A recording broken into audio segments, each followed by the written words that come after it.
Saúdo a todos com a paz do Senhor. Abramos a Bíblia em Jonas, capítulo de número 1 e o versículo de número 8. A Deus seja o louvor, a honra e a glória por essa oportunidade, pelo convite, a recepção da igreja, pela vida da Almabev. Que Deus rica e poderosamente abençoe todo o povo de Deus aqui, sob a liderança do pastor Nelson, missionário Kelmara, e todos os obreiros que auxiliam no trabalho do Senhor Deus aqui. Jonas capítulo 1, versículo de número 8, a Bíblia diz: Então lhe disseram: Declara-nos tu agora, por que razão nos sobreveio este mal? Que ocupação é a tua? E de onde vens? Qual é a tua terra? E de que povo és tu? Amados irmãos, ontem nós demos aos irmãos 4 conselhos, dizendo aos irmãos que devemos nos aproximar de Deus. Foi de número 1. De número 2, devemos nos ocupar na palavra. Número 3, devemos nos ocupar na oração. E número 4, devemos temer a Deus. Hoje nós estamos e nós falamos sobre todo o capítulo de número 1. Hoje nós estamos voltados para o versículo de número 8, pelo menos nesse primeiro momento, e depois certamente falaremos dos demais capítulos. O versículo de número 8 começa dizendo que eles disseram: Declara-nos tu agora, por que razão nos sobreveio este mal? Com a vinda do Evangelho, ou da mensagem neopentecostal, a mensagem triunfalista, a mensagem que nós não esposamos, deixou o povo pensar que alguém só sofre se estiver em pecado. O que nós não cremos: sofre quem vive na terra. É verdade que o pecado pode proporcionar também sofrimento, mas não quer dizer que todo mundo que sofre é porque esteja em pecado. É verdade que tudo que é ruim entrou no mundo por causa do pecado. Então alguém pode estar de acordo com a vontade de Deus e enfrentar a tempestade. Ao tempo que alguém também, como Jonas, estava em desobediência e não somente enfrentou tempestade, como proporcionou tempestade a todos que estavam em sua volta. E aí nós devemos ter cuidado com quem nós andamos, porque Salmos 42:7 diz que um abismo chama outro. Mateus 15:14 diz que um cego que guia outro cego, vai cair um monte dentro do abismo. Então a gente tem que ser seletivo nas nossas amizades. Claro, nós não vamos abandonar as pessoas que não têm Deus de forma alguma. Eu trago um princípio comigo: eu só quero estar perto de alguém com 2 condições, ou uma delas, que eu possa aproximá-lo de Cristo, ou que ele me aproxime de Cristo. Eu não quero estar perto de alguém que eu não veja possibilidade de eu aproximá-lo de Cristo, ou dele me aproximar de Cristo. Porque às vezes as amizades distanciam tanto de Deus, que há pessoas que são influenciadas por amizades que daqui a pouco nem crente mais querem ser. E não existe nenhuma amizade no mundo que compense o distanciamento nosso de Deus. Não existe.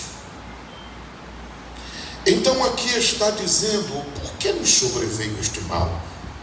Lembremos-nos do conselho de Jesus em João 16:33, quando ele disse: olha, eu vou avisar antecipadamente, fiquem conscientes, o único lugar que tem paz no mundo é em Jesus.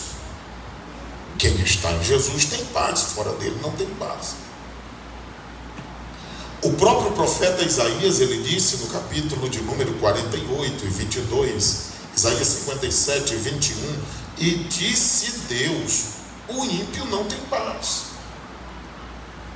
É impossível que alguém sem Deus tenha paz na alma. E aí prossegue as 4 perguntas existenciais. Que ocupação é tua? De onde vens? Qual é a tua terra? E de que povo és tu? Aí a gente pode parafrasear, por exemplo, essa segunda pergunta: de onde vens? Quem foi que não já se perguntou de onde eu vim?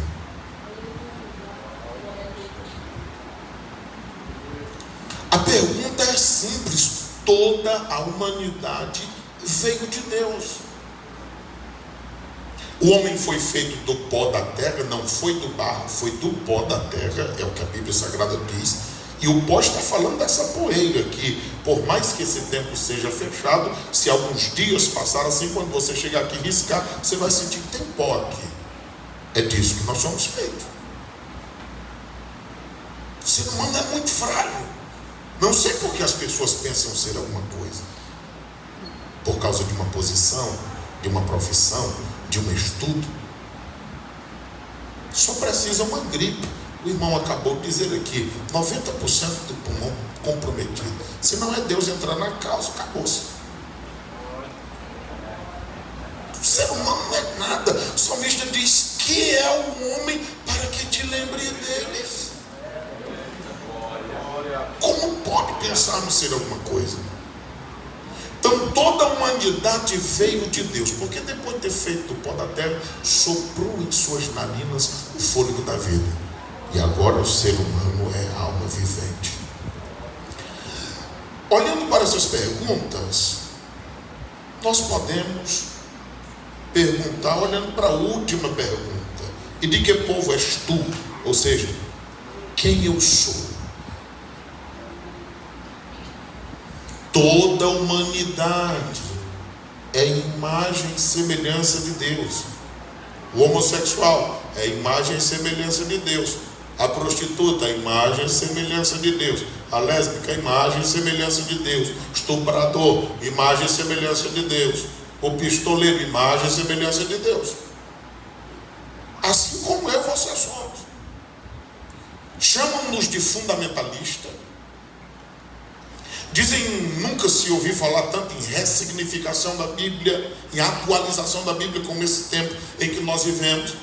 E por incrível que pareça, alguém no nosso meio às vezes fica flertando com esse tipo de pensamento.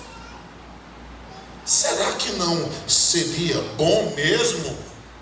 O apóstolo Paulo, citando o Salmo 51:4, em Romanos 3:4, ele disse assim: seja todo homem mentiroso e seja Deus verdadeiro para todos sempre, a ele louvor, honra e glória. Então viemos de Deus. O que é que nós somos? Imagem e semelhança de Deus. Agora todas essas pessoas que citei são imagem e semelhança de Deus de uma forma deturpada. Semelhantemente a mim e a você quando estávamos lá no mundo. Porque o povo se preocupa muito com a gente, mas o que a gente prega é para o nosso povo. E para quem quiser ouvir e quiser transformação. O povo se incomoda porque o evangelho se carrega disso, de incomodar as pessoas. E evangelho é para isso. O profeta Jeremias disse que palavra é martelo que quebra pedra e é fogo que queima. Você não vai ver ninguém usando martelo para acariciar alguém. Martelo é para bater e quebrar e doer mesmo. E fogo é no mínimo para queimar. Hebreus, o escritor quer dar uma ajeitada e diz: é uma espada que corta de 2 lados. Então o evangelho não é travesseiro, evangelho é espada. Quando nós olhamos para raiz é imagem e semelhança de Deus, é de forma deturpada. Porque Deus formou o homem. O diabo deforma o homem. Mas nós vivemos pregando. Jesus transforma o homem. E é por isso que nós estamos aqui. O texto sagrado diz aqui ainda: o que estou fazendo aqui? Ou seja, qual é a minha ocupação? Essa pergunta é individual. As outras não. Mas essa é individual. De repente alguém decide fazer o que quer. Eu não tenho nada a ver com isso. As dificuldades que nós enfrentamos é porque há uma pseudo-educação querendo educar as nossas crianças. E o pior,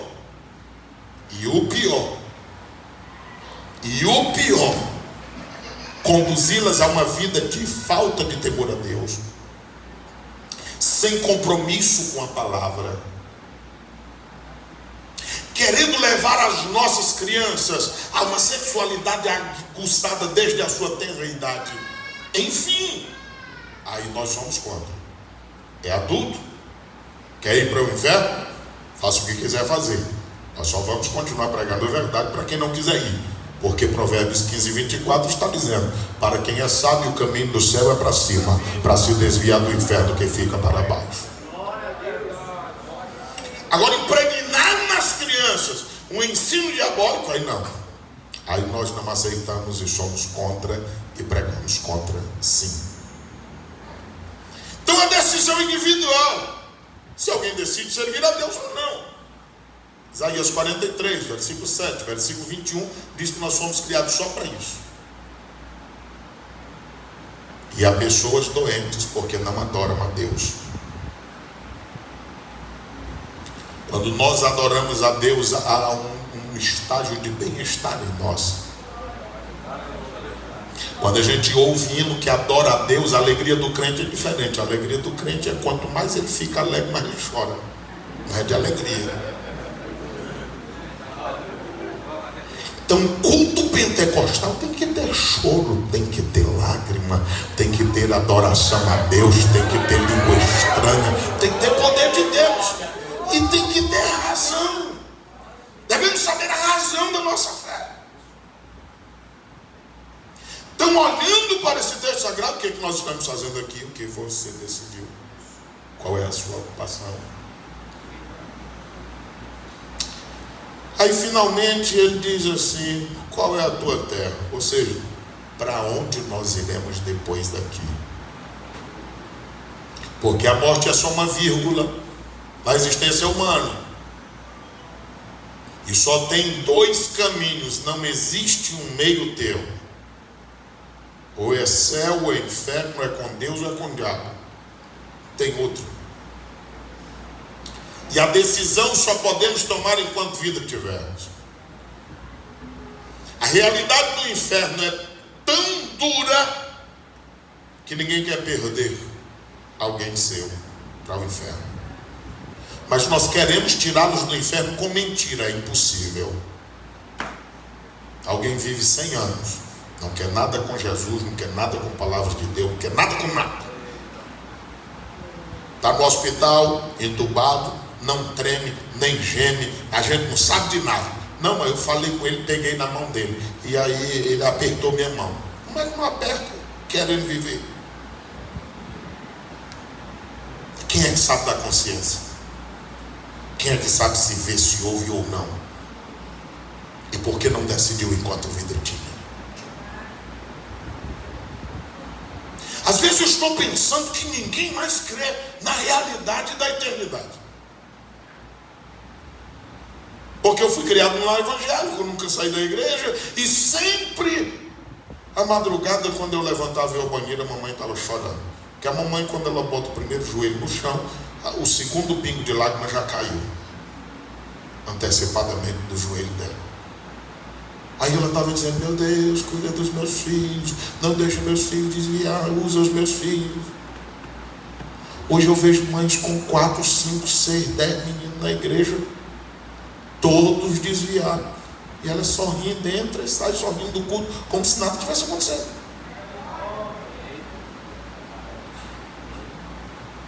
Há pais e mães que fazem papéis de palhaço. O pastor acabou de falar, não aceitar celular no culto. Mas aí tem pai e mãe que diz, não, meu filho só fica quieto no culto se tiver um celular, porque você não ensina.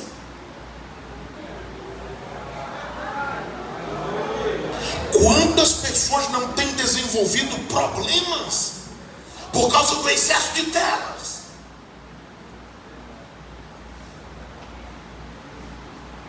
Pessoas viciadas tal qual viciam-se no crack ou pior. Pessoas perdendo a sanidade mental por causa de um aparelho que é bom se bem utilizado, mas que é mal quando mal utilizado. Quantos casamentos acabados, quanta gente viciada em pornografia, quantos vídeos nudes, quantos relacionamentos acabados, quantas pessoas com mentes perturbadas. Eu tenho encontrado anciãos, eu estou falando de pessoas acima de 80 anos, dizendo que está tendo um namorado, uma namorada. Minha irmã, que história é essa? É verdade. Aí eu vou lá, como me mostra aí seu namorado. Aí ela abre o aplicativo do Kawaii, está lá uma pessoa com voz bonita, igual a voz do cantor, dizendo bom dia, seus olhos estão lindos. Digo, meu Deus, essa loucura. Aí eu disse, eu não vou contar um negócio desse para ninguém, porque vão dizer que eu estou doido. Aí uma irmã chega chorosa e diz assim, pastor, estou divorciando. Divorciando? Que foi que houve? Não, meu marido agora disse que tem uma namorada. Conversa é essa. Fui lá, a mesma coisa. Viajei, fui pregar em outro lugar, pastor, ore pelo meu relacionamento. O que está acontecendo no relacionamento? A mesma coisa. Meu Deus, o que é isso?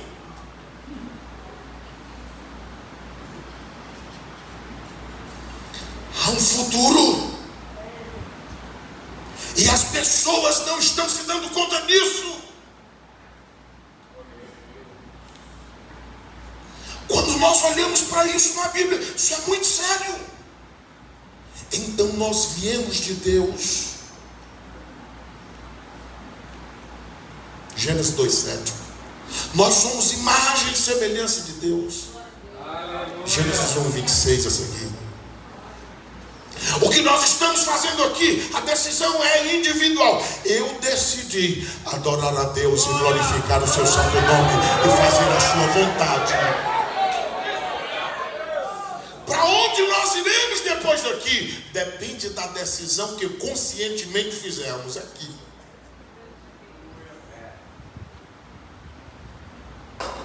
Capítulo de número 2 de Jonas. Está escrito, e orou Jonas. O apóstolo Paulo disse na sua primeira carta, capítulo de número 2, antes de qualquer coisa ore, antes. Jonas já entrou numa tempestade, está com a vida toda complicada, e agora que ele foi orar? Alguém toma decisões erradas, complica a sua vida e as dos demais, e aí depois diz assim, o que eu faço?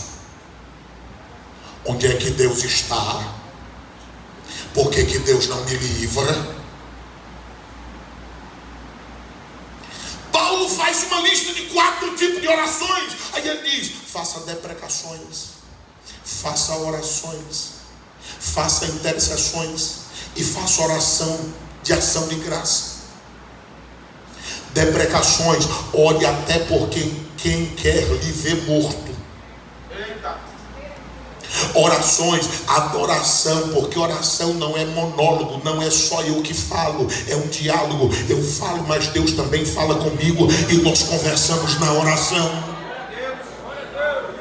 O apóstolo Paulo disse em 1 Coríntios 14, versículos 12 a 15, quem fala em língua é bom procurar entender o que está falando também, porque as línguas são dadas a nós para glorificar a Deus, para conversar com Deus, mas o inimigo não entende, homem nenhum não entende, e às vezes nas línguas Deus está falando contigo, edificando a minha vida, e nós precisamos entender o que Ele está falando e pararmos na oração para ouvir Deus. Deprecações, orações, que é adoração a Deus. Aí diz intercessões, orar pelos outros. E não se preocupe, quando você orar pelos outros e quando se levantar, lembrar que esqueceu de orar por você, não tenha preocupação, porque a oração intercessória é assim. Quando nós lembramos que esquecemos de nós, Deus está lembrando algumas pessoas do nosso nome e eles estarão orando pela nossa vida. O cativeiro de Jó foi mudado quando ele orava pelos seus amigos. Quando você decidir orar por alguém, Deus vai levantar um exército para orar por você. E ação de graça, porque os crentes são o único povo na terra que ora pedindo alguma coisa a Deus e já agradecendo, porque oração de crente tem duas respostas: ou Deus atende satisfatoriamente fazendo o que nós estamos pedindo, ou Ele nos dará graça para suportar mesmo quando Ele não quiser fazer. Paulo disse: orei 3 vezes. Ele não fez nada, mas ele disse: a minha graça te basta. O que é importante não é se ele vai remover o problema. O que é importante é se nós teremos graça para enfrentá-lo no poder do nome de Cristo Jesus, o nosso Senhor. Porque às vezes nós precisamos de problema para ser crente, por incrível que pareça. Tem gente que ele tem sim que vender o almoço para comprar janta, porque no dia que ele tiver o do almoço da janta, ele pensa que é alguma coisa. Eu já contei pessoas na igreja miserável, aí volta, se reconcilia, é o melhor obreiro da igreja. Quando tem um carro na garagem, uma casa, aí se desvia, aí vai para a raparigagem, aí quando está lá toda arrasada e volta para a igreja 8 vezes. Tem gente que precisa estar na miséria para entender que Deus é tudo na vida dele. E como Deus ama e não quer nos perder, às vezes esse é o caminho. Aqui está escrito que Jonas orou. Que ele buscou o Senhor seu Deus e ele fez isso na sua angústia. Versículo 2. E na angústia ele clamou ao Senhor. Ele disse que foi do ventre do inferno que ele gritou. Não é que ele estava lá, é porque a situação era parecida com quem está no inferno. Sabe como é lá? Marcos 9, versículos de número 47 e 48. Diz que o fogo nunca apaga e o bicho nunca morre. E o fogo é o da punição e o bicho é o ser humano. Porque cada dia que o ser humano se afasta de Deus, mas ele fica parecido com um bicho.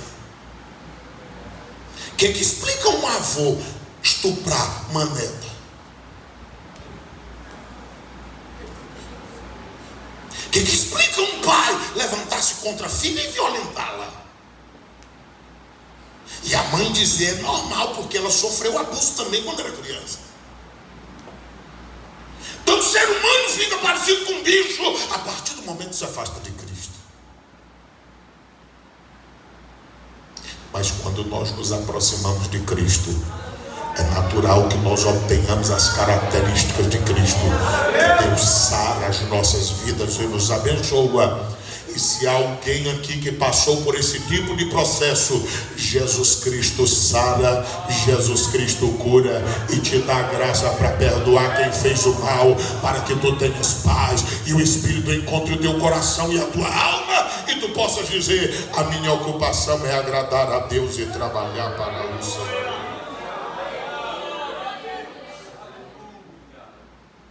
Foi lá do profundo dos mares que ele foi lançado, versículo 3. Jonas entende que é Deus que está punindo. Todas as suas ondas, as suas vagas passaram por cima dele. Versículo 4. Lançado estou de diante dos teus olhos. Não era isso que ele queria? Era fugir da presença de Deus. Mas agora ele está lembrando de congregar. Eu tornarei a ver o templo da tua santidade. Eu vou voltar. O versículo de número 5, ele diz: as águas cercaram até a minha alma. Ele está falando agora que não é somente o corpo físico que porque enfrenta dificuldades. O seu psicológico está abalado. A sua mente está abalada. Porque desobediência a Deus acarreta inúmeros prejuízos para a vida humana. Ele prossegue e diz aqui no versículo de número 5: o abismo me rodeou, as algas se rolaram na minha cabeça. Versículo de número 6, lembra de ontem? É uma vida de descida. Quando nós decidimos desobedecer a Deus, ele diz: eu desci até os fundamentos dos montes, os ferrolhos da terra correram sobre mim para sempre. Escute isso: mas eu me alegro nos mais e poréns da Bíblia. Tu livraste a minha vida da perdição,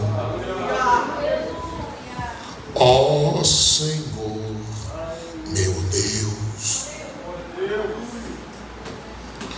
Versículo 5: quando eu desfalecia em mim, a minha alma, ou seja, quando eu estava quase me acabando, é isso que ele está dizendo aqui. Eu me lembrei de quê? De ti, Senhor. Eu me lembrei de quê? De orar. Eu entendi. A minha oração entrou no templo da tua santidade. Ele está lembrando do templo de Jerusalém e fazendo uma ligação com a presença do Altíssimo no céu, na eternidade, dizendo que os céus foram abertos e a sua oração chegou no céu. Nós precisamos orar. Aí o versículo 8 diz assim: os que observam a vaidade vãs deixam a sua própria misericórdia. Você sabe o que Jonas está dizendo? Quando a gente fica olhando para as coisas passageiras, a gente perde a graça de Deus, a misericórdia de Deus. A juventude passa, a idade passa tão rápida que a gente lembra de coisas quando tínhamos 5, 6, 7 anos. E hoje a gente sai da cozinha para ir na sala fazer alguma coisa, quando chega lá, meu Deus, eu esqueci já. O tempo passa rápido. E nós não devemos amanhã dizer: eu deveria ter feito mais, eu estou arrependido. Não, faça hoje, porque hoje você é fruto do que decidiu ontem. Amanhã você será fruto do que vai decidir hoje. Deus está trabalhando em nós por sua palavra. O texto sagrado está dizendo aqui, irmãos. Olha como Jonas é complicado. O versículo 9 diz assim: eu oferecerei. Foi o versículo que a nossa irmã leu. E eu farei isso com agradecimento. Aí depois diz assim: eu pagarei ao Senhor. Ele reconhece que a salvação vem de Deus, mas tudo que ele ia dar para Deus era coisa futura. Quando a gente volta, capítulo 1, versículo 16, a Bíblia diz assim: que os ninivitas temeram, e temeram com grande temor, enquanto Jonas só temeu. Mas os homens de Nínive temeram com grande temor. Eles ofereceram sacrifício, já tinha entregue, e eles já tinham também feito seus votos. O que Jonas ainda está prometendo que vai fazer, ninguém sabe se vai. Porque Jacó também disse: olha, se o Senhor me abençoar, eu vou fazer um bocado de coisa para ti.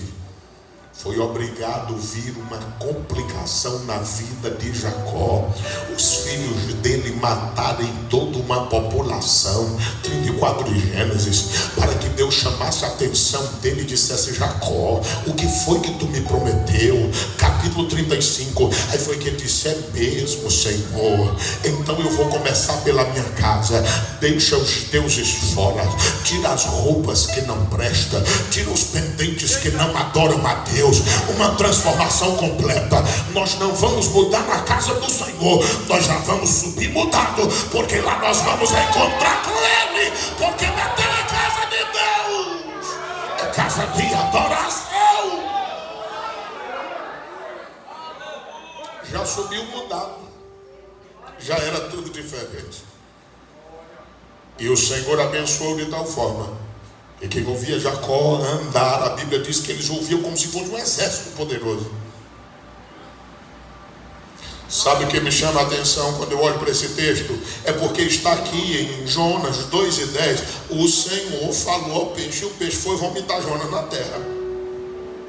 No capítulo 1, versículo 17 diz: e o Senhor mandou o grande peixe tragar a Jonas. Ah, mas eu olho para isso, eu me impressiono com a grandeza de Deus e me sinto uma lástima. Porque até peixe obedece a Deus e nós não queremos obedecer. Isaías 1:3, o jumento, aquele que rincha, conhece a manjedoura do dono. Lá do interior tem burra tão adestrada que pode colocar um cego em cima dela. Ela vai, quando chega na porteira, ela encosta de lado, do lado que abre. A pessoa abre a tramela, ela passa por outro lado, aí vai lá, pega de novo, aí traz de novo, torna a fechar. E ela encosta aqui do lado, acaba, fecha de novo, e ela vai embora. Não erra o caminho. É disso, o boi conhece o seu possuidor. Mas o povo não entende. Jeremias 8:7 está escrito: as aves do céu, elas sabem o tempo da sua arribação, sabem o tempo de colocar os ovos, elas sabem tudo. O povo meu não entende, não conhece. Israel está distante de mim. O povo de Israel era ruim mesmo. Nós somos piores. Eles não tinham o Espírito Santo morando dentro deles. Nós temos. Eles não tinham uma Bíblia completa como nós temos hoje, inclusive com o erro deles, para que nós não erremos mais. Eles não tinham como nós temos hoje o apóstolo, o profeta, o evangelista, o pastor e o mestre. Era um Moisés para cuidar de todo mundo. E ele coloca Arão para ajudá-lo e Miriam. E os infelizes se levantam contra ele. Ainda é porque eram irmãos.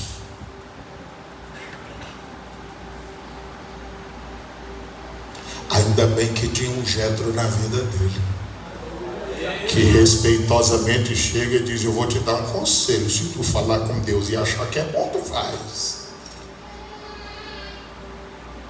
E Deus abençoou a vida de Moisés. Quando nós olhamos para as Sagradas Escrituras, está dizendo aqui, no capítulo 3: veio a palavra do Senhor a segunda vez a Jonas e disse: levanta-te, vai à grande cidade de Nínive, prega contra ela a pregação que eu já te disse, rapaz. A palavra do Senhor vem a segunda vez a Jonas, mas a palavra do Senhor não muda em nada. É tão certo que o Senhor nem diz mais o que é para ele pregar, a não ser: eu já te falei uma vez. O pregador pode mudar, a igreja pode mudar, mas a mensagem não muda. Esse negócio é porque ali está liberado, ali pode e ali pode. Isso é história de carochinha. A Bíblia Sagrada é Bíblia aqui na África, no Egito, aonde você quiser que seja. O Espírito é um só e Ele quer a santidade da igreja. Ele quer uma igreja santa, uma igreja pura, uma igreja sem ruga, uma igreja sem mácula. A palavra é a mesma. João chega e prega: arrependam-se. Capítulo 3 de Mateus. Jesus aparece, capítulo 4 de Mateus: arrependam-se. Não é que Pedro, quando chega, também diz: arrependam-se? Jesus ressuscita e diz assim: olha, diga ao povo, pode pregar, que arrependam-se. Eu estou lhe dizendo, a mensagem do Evangelho é arrependimento, confissão e abandono da prática do pecado. O texto sagrado nos diz aqui: vai lá e prega. Versículo 4 diz: e começou Jonas a entrar pela cidade, caminho de um dia, e pregava, e dizia ainda 40 dias e Nínive será subvertida. Duas coisas importantes aqui: pregava, e a segunda, 40 dias. Alguém diz: eu não sou pregador, sou contador de história. Pois então sai do meio, porque o negócio é pregar. O escritor de Eclesiastes 12:10 seguinte diz: o pregador é como alguém que prega o prego e vira a ponta, fica cravado na alma. Pode não saber o nome do pregador, pode não saber o tema da mensagem, mas sabe o cerne dela, o conteúdo dela, sabe que é a palavra de Deus. E evangelho e pregador não tem nada a ver com mensagem de autoajuda, é ajuda do alto. Não tem nada a ver com coach, porque coach não tem autoridade espiritual e não é Deus que levanta. Deus levanta pregador, Deus levanta profeta, Deus levanta homens e mulheres comprometidos com as sagradas escrituras. Porque nós estamos andando para um mundo perigoso. As pessoas querem um evangelho adocicado. Não é o evangelho da cruz. O evangelho da cruz tem sangue. O evangelho da cruz, o próprio evangelho vivo, ele morreu crucificado igual um bandido. Só que aquela cruz não era dele, ela era sua e minha.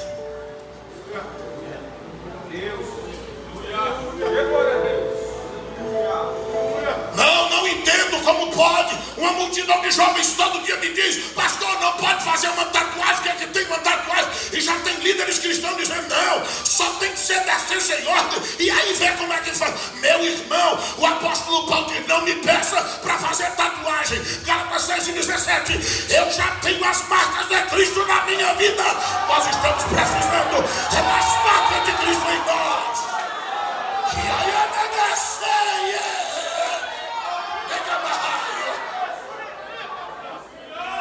nós estamos precisando de Cristo impregnado em nós.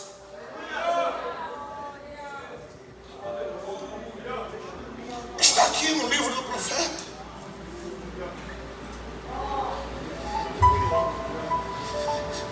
Ela disse que os homens de Nínive temeram,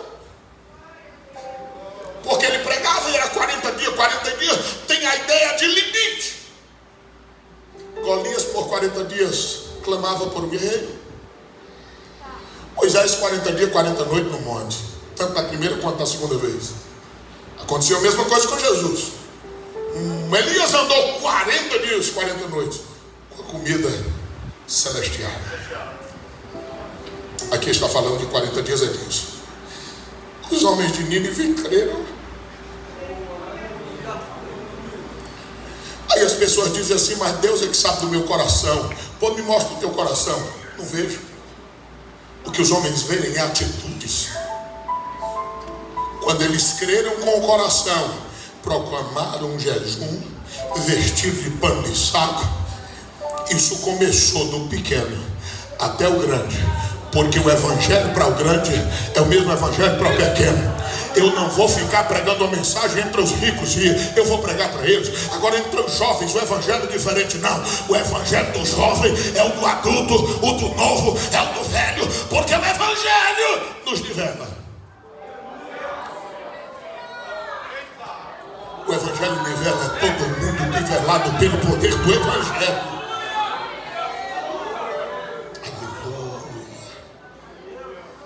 O texto sagrado diz aqui no versículo de número 7, e fez uma proclamação e divulgou. Sabe quem era isso? Era o rei. Porque o evangelho que alcançou os homens lá embaixo foi o evangelho que chegou no palácio lá em cima do trono. E o rei manda algo e diz: todo mundo tem que se dobrar. E aí ele diz: não dispensa homem nem animal, nem boi nem ovelha, nada escapa. E o boi e a ovelha nem come pasto nem bebe água. Ponto final, versículo 8. Homens, animais, eles clamarão fortemente a Deus e se converterão. Mas o povo pode continuar chamando a gente de barulhento, nós somos mesmo, porque somos pentecostais. E aqui está dizendo, clama fortemente. Em Neemias e Esdras também dizia que eles clamavam tão forte que se ouvia além das fronteiras. É esse o povo pentecostal, é esse o povo que vai morar no céu. Para o mundo nós somos loucos, mas para nós o evangelho é poder de Deus e é salvação para todo aquele que nele crê. O texto sagrado diz, versículo de número 9 do capítulo 3. Olha o pensamento do rei. Quem sabe se Deus não se voltará e se arrependerá do mal e da sua ira, de sorte que não pereçamos. Enquanto Jonas não estava preocupado em eles perecerem, eles estavam preocupados em não perecer o seu povo. Às vezes parece que nós estamos menos preocupados com o povo do que eles mesmos. Porque de vez por outra alguém não crente está chegando dizendo assim: ei, fala de Jesus para mim. Por quê? Porque a gente não fala. Ei, lê um versículo para mim. Como é lá na tua igreja? Sabe o que é isso? É porque eles estão dizendo que nós não estamos dizendo o que é o evangelho para eles. Os cultos onde mais são frequentados, onde congregamos: segunda-feira, o culto de doutrina; quarta-feira, o culto da família. Há famílias não crentes que frequentam o culto de quarta-feira e não perdem por nada da vida. Há pessoas que são crentes e não vão no culto da família, pois os descrentes chamam os crentes lá onde nós congregamos. Aí eles dizem assim: olha, vai no culto lá na tua igreja que está sendo uma bênção. Eu só não sou crente, mas tudo que o gordão está dizendo lá eu estou praticando e está dando certo na minha vida. A minha vida está mudando. Evangelho muda, evangelho transforma, evangelho é poder de Deus. O texto sagrado diz que o seguinte, versículo 10: Deus viu as obras dele, o Senhor viu que eles se converteram do seu mau caminho, Deus se arrependeu do mal. Todos vocês sabem que esse arrependimento de Deus aqui não é como o meu e o seu, que a gente faz errado, depois se arrepende e vai consertar. Esse arrependimento de Deus aqui é: ele se entristeceu, porque como pessoa, como pai, Salmo 103, versículo de número 13, 14: como um pai se compadece de um filho a quem ama, assim o Senhor se compadece de cada um de nós, sabe que somos pó. Deus se compadece, e Deus tem misericórdia de nós. E é por isso que nós estamos aqui, porque a causa da gente não ter sido arrasado ainda é a multidão das misericórdias do Senhor. Capítulo de número 4. Escute, redobre a sua atenção. Mas Jonas ficou desgostoso. Você sabe por que tem muita gente desgostosa na igreja? Porque não faz o que Deus quer que eles façam.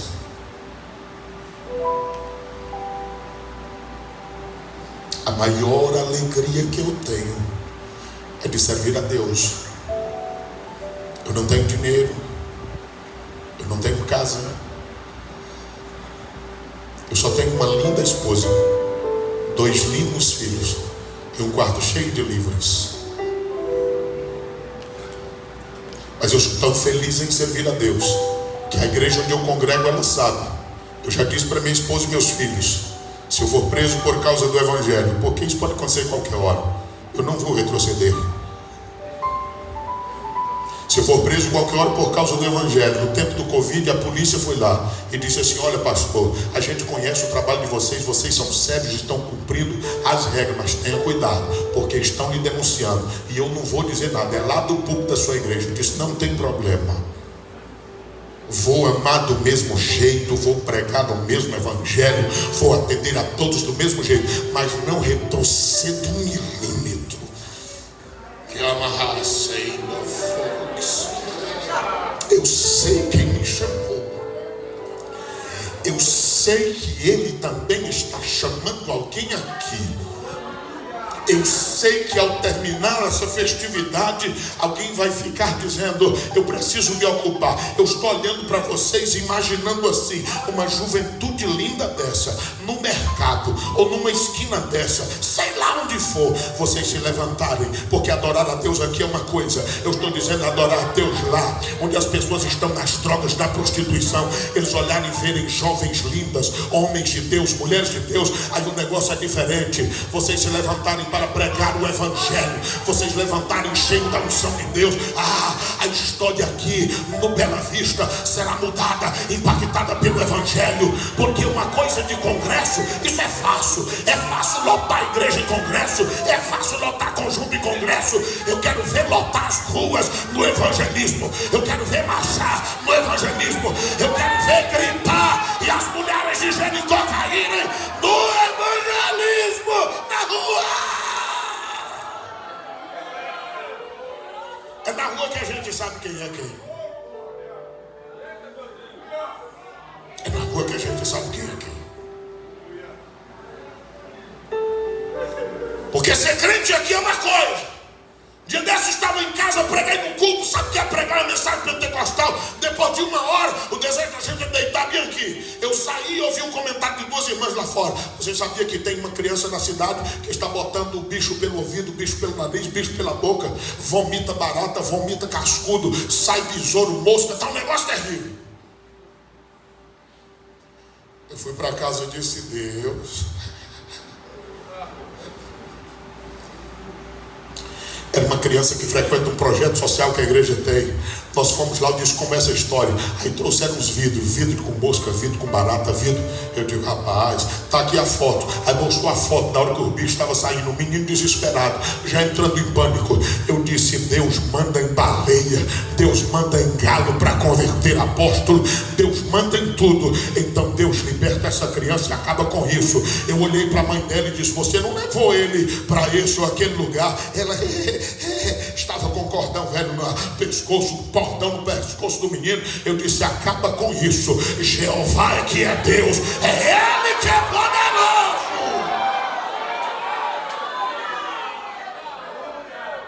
Com essa educação miserável que está saindo nas escolas, onde há poucos dias na nossa cidade as famílias entraram num pandemônio,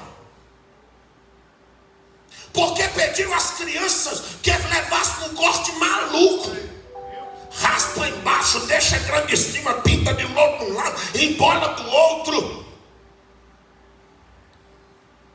E eu disse: esse negócio está errado. Pregar sobre Daniel, Misael, Azarias, Ananias é fácil. Quero ver ser eles e não adorar a estátua. Quero ver ser eles e cair na cova dos leões, mas não passar um dia sem falar com Deus. Porque para Daniel era mais fácil passar uma noite com leões famintos do que passar um dia sem falar com Jeová, aquele que fez o céu e a terra. Tem gente passando de semana sem falar com ele, meses. Aí eu cantei, não aconteceu nada, eu preguei, não aconteceu, nem vai acontecer, miserável. Quando nós nos levantarmos para falar em nome dele, nós deveremos ter passado um bocado de tempo prostrado aos pés dele, para que seja sabido que ele é Deus e que nós somos seus servos. Eu disse para a igreja: não caia nisso não. E se perder a nota, deixa perder tudo. Não pode perder a salvação. Porque a gente vai abrindo mão. Daqui a pouco o inferno está dentro da igreja. Não é o mundo, não é o inferno. É isso o evangelho. Mas Deus não tem nada a ver com cabelo, nem com roupa, nem com... Ah, meu Deus. Anteriormente a gente ia servir o exército. Se tivesse o corpo marcado, eles não deixavam. Se a gente chegasse de calção lá para ser alistado, eles não deixavam ser alistado. Se a gente for ao fórum de qualquer coisa, um dia desse eu fiquei encabulado, esquadrão da moda, a pessoa chega com o decote mais miserável do mundo, e aí o cara chegou e disse: mas você vai com essa roupa para a igreja? até lá no mundo, ele sabe que a igreja é diferente. Como é que nós vamos dizer para o mundo que não é o que de verdade é? Por causa de obreiros, às vezes parecendo um palhaço, tudo de calvanhado, parecendo um cachorro. O cara é advogado, anda bem vestido. O cara é juiz, anda bem vestido. A gente é representante do Rei dos Reis e Senhor dos Senhores, anda parecendo um palhaço. O sacerdote tinha roupa diferente. Nós somos representantes do céu na terra. Nós não somos daqui, nós estamos aqui só de passagem. A nossa linguagem é diferente, a nossa vida é diferente, a igreja de Cristo é diferente. Deus está trabalhando no nosso meio. A palavra do Senhor está nos dizendo aqui que ele ficou desgostoso. Quanta gente desgostosa do nosso meio? Ele ficou todo ressentido. Quanta gente ressentida no nosso meio? Mas desgostoso e ressentido, ele foi orar ao Senhor. Porque quando o evangelho nos confronta e a pessoa se arrepende e vai para os pés do Calvário, tem perdão e misericórdia. Um dia desse, a mocidade estava meio bagunçada na igreja. Eu queria falar com a mocidade, mas não tinha moral, porque no púlpito tinha uns cabos errados também. E eu cheguei para o elemento e disse assim: rapaz, tu tem duas opções. Ele disse: qual é? Tu te reconcilia com Deus, larga o jogo e aí fica bem. Vou te dar o microfone, tu diz para a igreja: me perdoe, eu estava vivendo a vida miserável. E aí, está reconciliado. Aí eu falo com eles.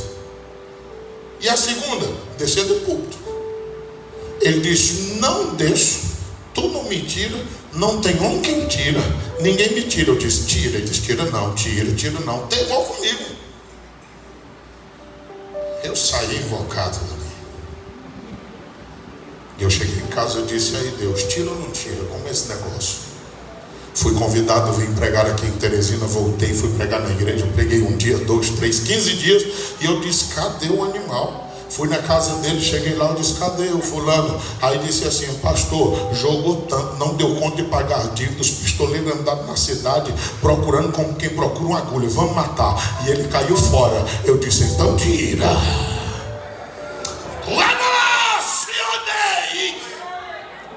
O Deus da igreja é poderoso. Eu trabalho para Ele. Essa igreja de Cristo é o Espírito Santo que manda na igreja. É a palavra de Deus que é poderosa. É o Evangelho que transforma.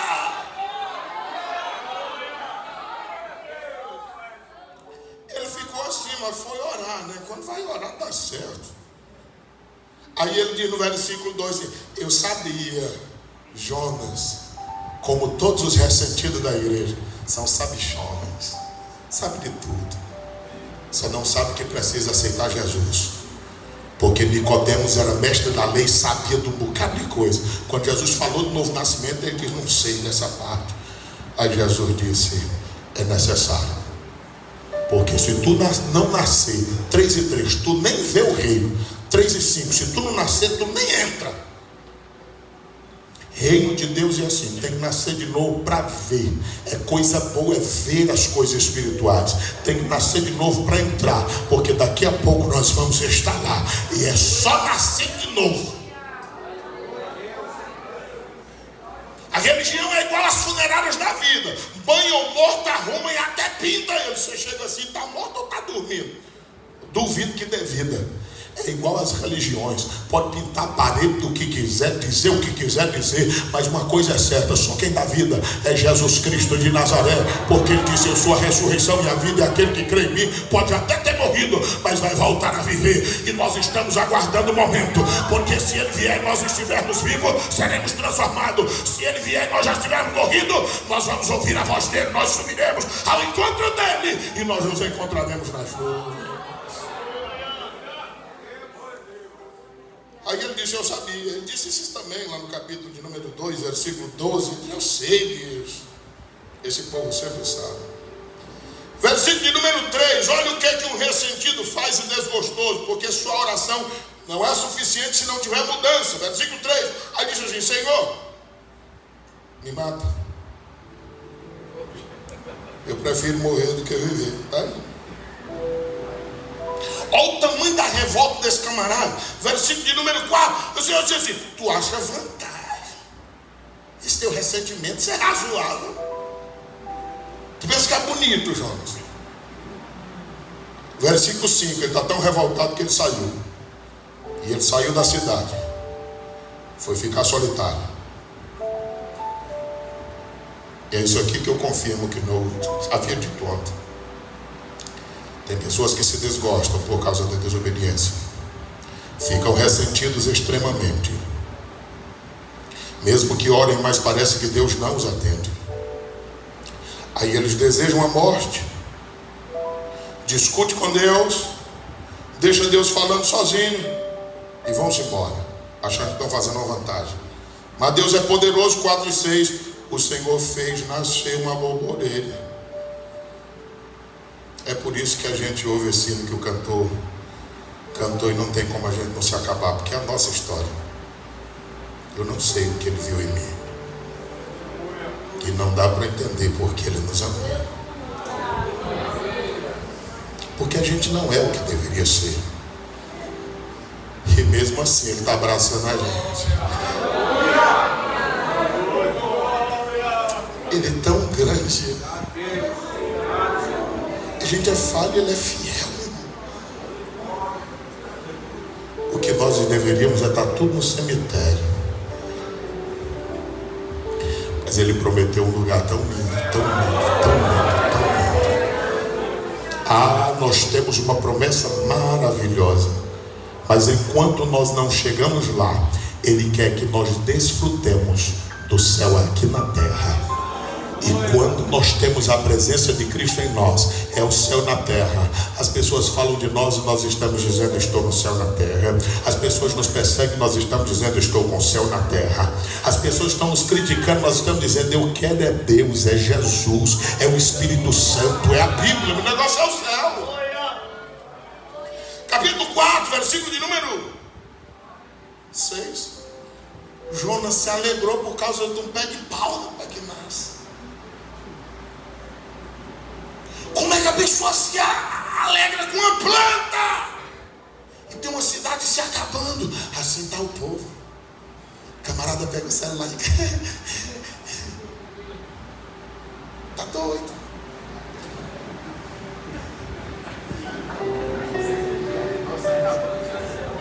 E Jesus, para eles, tanto faz como tanto faz. Estão lá. Rapaz, tu não sabe não? É aqui que eu te ensino, cara. Não conhece um versículo da Bíblia. Não tem o batismo no Espírito Santo e não estão preocupados com isso.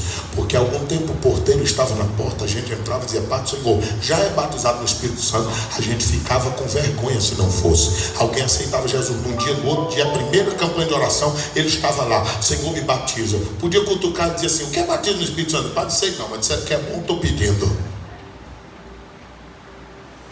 Hoje nem é, nem deseja e nem acredita, porque diz que é reformado. O único batista na Bíblia é João. E ele disse assim: não se espante comigo não, que eu só batizo com água porque ele deixou. Mas o outro é mais poderoso, eu não quero pegar bem no chinelo dele.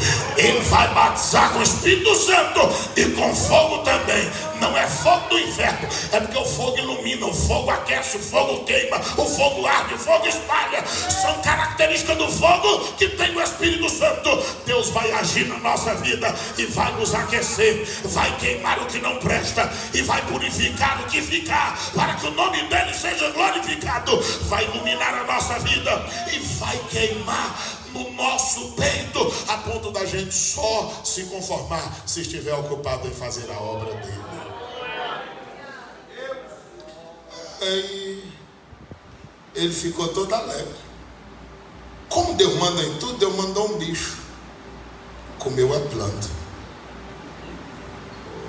Versículo 8, Deus mandou um vento, calma até. Mas como era ali na região do Oriente, aí a cabeça do Jonas ardeu. Aí ele desmaiou. Escuta isso. Ficou ressentido, desgostoso Saiu para fora da cidade revoltado, agora está desmaiando. Quantas pessoas eu não encontro na igreja desgostosa, ressentido? Quantas pessoas eu não encontro dizendo: eu não quero contato com ninguém, nem com a minha família? E tem uns que já estão até desmaiando. Eu prego todo dia da minha vida, eu encontro crianças com ideação suicida. Já orei por crianças de 8, 10, 12 anos com marca de corda no pescoço. Meu Deus, que coisa é essa? Não está normal, não. Você acha que nós estamos numa brincadeira? Nós estamos numa guerra espiritual. Pais, nos ajude, pelo amor de Deus. O pai quer criar o filho de qualquer jeito, a mãe apoia a safadeza do filho. Quando está tudo bagunçado, aí joga para a igreja de pastor, resolve, me ajuda. Como? Pai e mãe, põe a boca no sol. Quem sabe ainda haja esperança. Ah, mas o meu filho quer ser assim. Não, a Bíblia não ensina a gente a criar o nosso filho do jeito que ele quer ser. A Bíblia diz: ensina a criança do caminho que deve. O caminho do dever nem sempre é bom e nem sempre a gente quer, mas é o caminho que é certo. Então ensina no caminho que deve andar, ora por ele, aplica-te a oração, para que depois vocês não estejam no inferno e ele está apontando na tua cara dizendo assim: olha, eu estou no inferno porque o Senhor não me corrigiu e nem a senhora me ajudou. É melhor nós olharmos nos olhos deles e ele dizer assim: eu estou aqui porque o Senhor me ajudou. O Senhor não aprovou tudo que eu queria, o Senhor me confrontou. Nós também que pregamos o Evangelho é desse jeito. Quantas pessoas eu não já cheguei, pessoas com ideias mais bizarras que você possa imaginar, e hoje me ligam dizendo: parabéns, você é o meu pai. Eu não conheci pai na minha casa e nem mãe na minha casa, mas o Senhor me disse a verdade. Eu zanguei, saí da igreja, apanhei, voltei. O Senhor é o meu pai, porque o Senhor me confrontou, me disse a verdade e falou do Evangelho. Até quem não quer se corrigir quer ouvir a verdade. Até quem não aceita a verdade quer ouvir a verdade. Até quem vive no erro, ele não quer ouvir mentira. Ele quer ouvir a verdade, porque ele sabe que é a verdade. Porque há marcas de Deus dentro de nós. Porque a gente vem de onde? De Deus.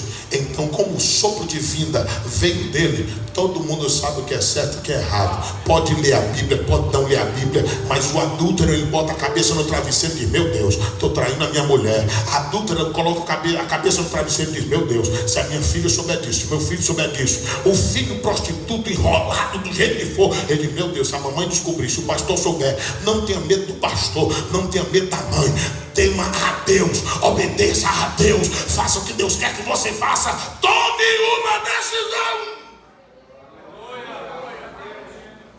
Está escrito aqui, versículo de número 8. Desmaiou, aí desejou de toda a sua alma: Senhor, me mata. Eu te pedi, é melhor morrer do que viver. Versículo 9. Deus é um psicólogo incrível. Ele faz a mesma pergunta que ele não respondeu antes. Aí diz assim: tu acha razoável? Tu está enfadado, injuriado, por causa de uma planta. Aí Jonas disse: é justo sim, Senhor. E é assim, eu estou enfadado mesmo. E eu quero desejar a morte. Aí o Senhor disse assim: é incrível, tu tem compaixão de uma planta. Tu não te esforçou por nada. Ela nasceu, cresceu e morreu. Tu acha bonito que eu que criei a humanidade, eu vou perder esse povo? E jovem, me diz aqui, tu acha que se tu não for pregar, Deus vai perder o mundo por causa de ti? Ele vai na boca de fumo e salva o traficante. Um dia desse eu estava num culto de rua, 6 horas da manhã, antes da EBD. Eu bati na casa do traficante lá da vila, e eu não sabia que era traficante. Quando ele saiu com a cara assim, sabe, daquele jeito que tinha usado a noite toda, olhou para mim e disse: o que é? É a energia que eu quero ir para ligar a caixa de som para nós pregar. Aí ele sentou na porta, ficou ouvindo e se emocionando. Aí depois ele disse assim: ó, volta toda vez que vocês quiserem pregar. Eu disse: glória a Deus, que tem crente que não dá energia não, e nem convida a gente para pregar na casa dele, mas o dono da boca de fumo mandou. Aí no outro dia um noiado ia passando e disse: ei rapaz, me dá uma carona. Eu dei uma carona para ele. Eu disse: rapaz, Jesus te ama, Jesus te salva. Ele disse: eu sei, o grandão lá no monte disse que não é mais para a gente passar e nem usar droga lá no quintal da igreja de vocês não. E era lá que tu usava elemento. Ele disse: era, nós ficava lá o monte todo mundo, mas ele disse que não é mais passar nem no corredor. Então glória a Deus por isso, porque Deus manda em tudo e manda em todas as coisas. Evangelho. Um dia desse ele chamou o irmão lá do povoado e disse assim: ei, tu quer o quê? Ele disse: eu quero uma Bíblia para dar para um novo convertido. O dono da boca. Aí o irmão disse assim: ah, eu recebo a Bíblia, eu não recebo. Eu disse: por que tu não vai receber? Ele disse: não, porque o dinheiro dele, o senhor sabe disso. Tu sabe, tu perguntou eu. Tu trabalha no Conselho Fiscal. Ele está dizendo que é da Bíblia, não está dizendo de onde é que está vindo. E nós não estamos examinando. Ele disse que é da Bíblia. E ele disse: pastor, o que precisar de nós estamos aqui. Eu estou orando por ele. Se tu não quiseres, o Senhor vai lá na boca de fome. Ele vai no prostíbulo e ele salva. Ele coloca alguém no teu lugar e depois tu fica com cara de besta dizendo assim: fulano chegou ontem, tem as oportunidades da igreja tudinho. Nós estamos aqui há 20 anos, mas não se ocupa. Aí tem um bocado de gente, um bocado de auxiliar que não tem o que fazer. Pastor, você vai dar oportunidade para ele. Você sabia quem era ela? Você sabia quem era ele? Era. Aqui é cheio de quem era. Nós éramos, nós não somos mais. O Evangelho entrou em nós, o Evangelho nos limpou.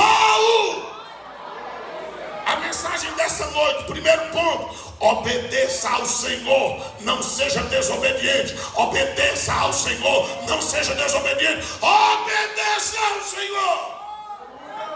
Segundo ponto da mensagem de hoje: honre a palavra de Deus. Tem 3 coisas que Deus não abre mão. Deus não abre mão do seu nome. Deus não abre mão da sua palavra. Deus não abre mão de quem tem aliança com Ele. Se você honrar o nome de Deus, Deus vai te honrar. Se tu honrar a palavra de Deus, Deus vai te honrar. Se tu não quebrar a aliança que fez com Deus, Ele não quebra. A aliança do lado de Deus não quebra. Tu pode ficar aliançado com Ele. Deus vai te dar vitória. Deus vai te dar vitória. Deus vai te dar vitória. Em terceiro lugar, ame a Deus. A igreja de Éfeso tinha característica boa demais. O Senhor deu umas 9.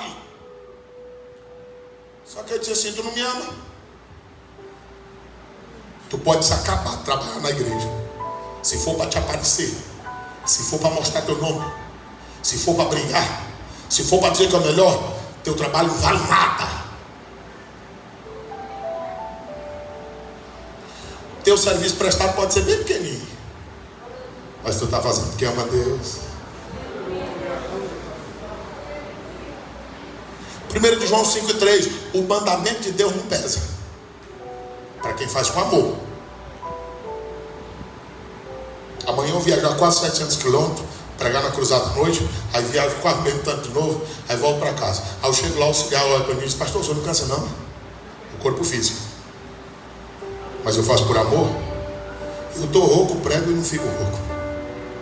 Eu estou cansado, prego. Quando termina, eu estou descansado. Eu estou doente, vou pregar. Quando termino de pregar, eu estou curado. E não faço aqui por amor. Final de semana passado eu estive aqui: ninguém pode te dar oferta. Não tem nada, eu faço por amor. Eu não quero dinheiro não. Se fosse dinheiro, eu quisesse dinheiro, eu era só tanto de banco. Tu vem de graça. Eu digo: rapaz, já estou indo, que dia é? Se tu gostar, eu prego. Se tu não gostar, eu prego do mesmo jeito. Se eu voltar de novo, eu prego. Se eu não voltar, não tem problema, eu já vim. Agora uma coisa é certa: o Senhor coloca uma chama no povo e ninguém apaga. Não deixe a chama apagar. Não deixe a chama apagar. Quem entendeu essa mensagem, diga amém. Tem alguém nesta noite que quer entregar a vida a Cristo como Senhor e Salvador? Tem alguém que quer reconciliar-se com Deus? Tem alguém que é crente, está bem, mas diz: eu fui confrontado pela palavra e eu quero assumir o compromisso de Deus, eu vou me ocupar na obra. Vem. Eu não gosto de me demorar muito, porque eu entendo, aqui não é fim de feira e nem Jesus está de preço de banana. Jesus é muito caro. Jesus é caro. Maior riqueza que alguém pode ter, Jesus. Porque eu já fui em casas onde tem tudo. Aí eu olho assim e digo: por que me chamaram aqui? Aí as pessoas olham para mim, lágrimas nos olhos, e dizem assim: pastor, nós não temos paz. Ah, irmão, tem uma paz tão grande na minha alma. E aí depois de eu entregar tudo do jeito que eu estou aqui, aí é que eu fico em paz. E aí é com você. E se o povo diz que entende a mensagem, eu acredito. E se o povo se volta para Cristo, aí é a evidência que a mensagem é poderosa, é verdadeira e está vazando. Pode vir à frente, igreja. Não quer dizer que Deus tocou só nesses. Há muitas pessoas com o coração queimando, ardendo, porque até onde eu congrego acontece isso. Às vezes termina o culto, alguém diz assim: eu tive vontade de bater palma. Por que não bateu, rapaz? Pastor, está com tanta vontade de correr, por que não correu? Está com vontade de conversar, conversa. Está com vontade de fuçar o celular, fuça. Está com vontade de mascar chiclete, masca. Aí quando é para Deus, eu estava com vontade, não fiz. Ai, irmãos, há um trabalhar de Deus aqui. Aleluia. Ele é o mesmo. Ele batiza no Espírito Santo, ele renova. Ele está aqui nesta noite e ele cura de câncer, viu? Ele cura de câncer. Porque alguém está dizendo assim: pastor, eu sei, Deus é poderoso, mas é câncer, eu estou lá portando. Mateus 10 diz: ele cura de toda enfermidade e tem poder para criar de todo mal. Arruma nome de mal e bota aí na lista. Ele cura, ele cura, ele cura. Ele é poderoso. Tem alguém aqui que está entregando a vida a Cristo? É sua oração. Continue adorando a Deus. Continue adorando a Deus. Continue adorando a Deus. Continue adorando a Deus. Pode cantar, cantor. Cante aí. Eu não sei o que ele viu em mim. Eu também não sei. Se o senhor não sabe, quem sabe, eu também não sei. Pode cantar, cante. Tem mais alguém para Cristo? Pode cantar, instrumentos baixinhos. Vamos ouvir a voz do cantor. Eu não sei o que ele viu em mim. A igreja ora. Você está aqui na frente. Eu estou lhe dando um tempo para você derramar o coração na presença de Deus. Eu estou dando um tempo para você ficar feliz na presença de Deus. Deus cura de ansiedade. Deus cura de depressão. Deus cura de síndrome do pânico. Deus é poderoso. Deus cura do osso, dos rins, do intestino, do coração, da pressão. Deus cura de tudo. Deus é poderoso. Oh, glória a Deus. Pode cantar. Aleluia. Querido Deus, esse povo aqui está ouvindo a tua palavra. Esse povo está à frente porque crê na tua palavra. Eu não sei o que ele viu em mim. Aleluia. Pode derramar o seu coração. Não entendo por que me. Pode derramar a sua alma. Não é encerramento da festa, não. A festa continuará. Nós estamos só aquecendo as turbinas, porque Deus tem coisa maravilhosa para nós.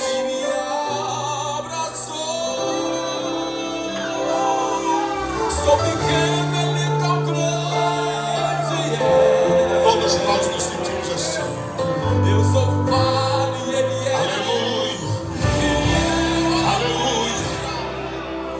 Aleluia. Aleluia. Mas ele me estendeu o céu. Eu só quero adorar.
Querido Senhor, mais uma vez pregamos a tua palavra. E nós te louvamos pelo que o Senhor já fez e pelo que o Senhor está fazendo. Derrama o teu Espírito Santo sobre o teu povo. E as convicções que o Senhor está gerando aqui, que não sejam apagadas. Que um fogo inapagável tome de conta dos corações e da vida deste povo que ouve a tua palavra. Enfermidades de toda e qualquer natureza, dos que estão aqui e dos que não estão, mas tem alguém representando. O Senhor destrói toda e qualquer enfermidade e até mesmo as células que geram o que não presta, a poder do nome de Cristo Jesus. E nós ordenamos no teu nome.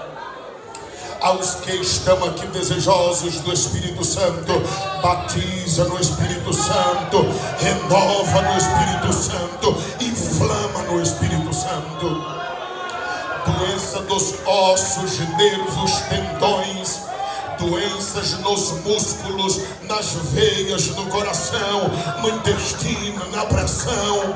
Ó Senhor, é no nome de Jesus Cristo.